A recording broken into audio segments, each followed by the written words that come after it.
record of what's happening. Ask if any of your files have been duplicated and get a receipt for any property that's seized. Also, write down the names, departments, and badge numbers of each agent who questioned you, or searched your belongings so that you can file a complaint later, if necessary. Now, let's watch the cons try that again. Mr. Khan, are you carrying any fruits, vegetables, or any other prohibited items into the country? Well, not that I'm aware of, no. Okay. In your hometown of Houston, which mosque do you attend? Sir, I'm a U.S. citizen. I've given you my passport. And I don't understand why we're being held. I mean, quite frankly, I'm kind of uncomfortable. Okay, let me ask you this then. Have you donated to any overseas charities?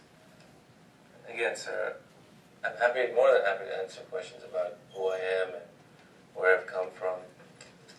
But asking me questions about my religious beliefs, I'm kind of uncomfortable with that. Okay. It's been a long flight, and we've been waiting here for hours.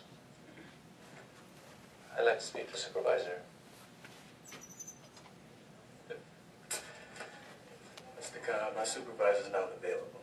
But I will need to inspect your phone, your SIM card, and I need the password to your laptop.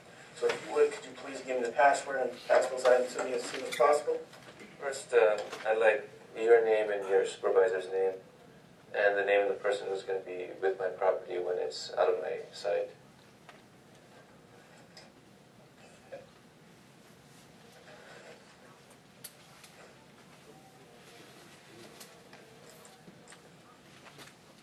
Chances are you just saw some of yourself in one of the characters you just met.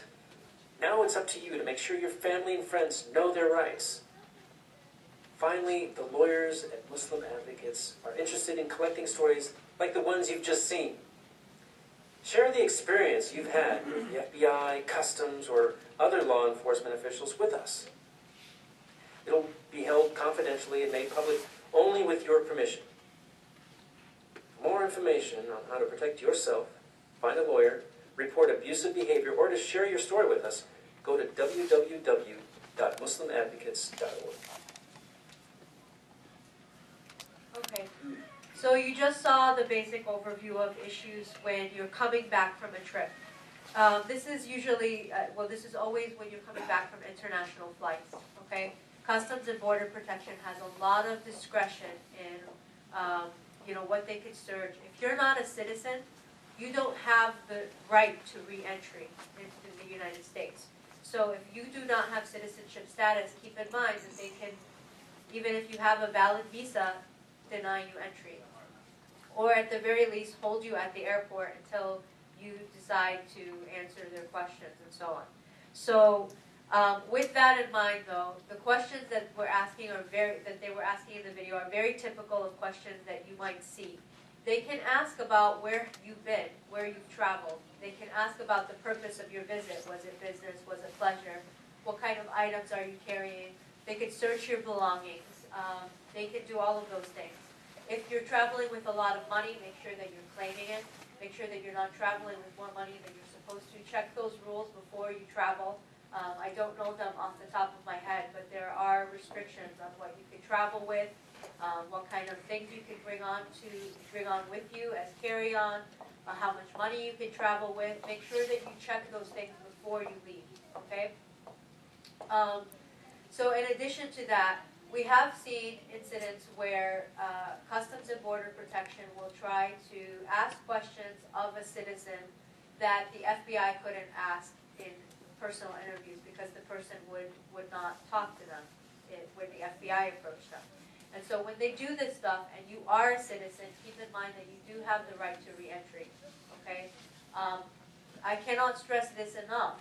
When you have a problem like this come up, take down the officer's name. Make a note of what time, what day that this incident happened, what shift the person may have been on. Just try to get as much of an idea of what time this happened, their name, who their supervisor is, who talked to you, what other people talked to you.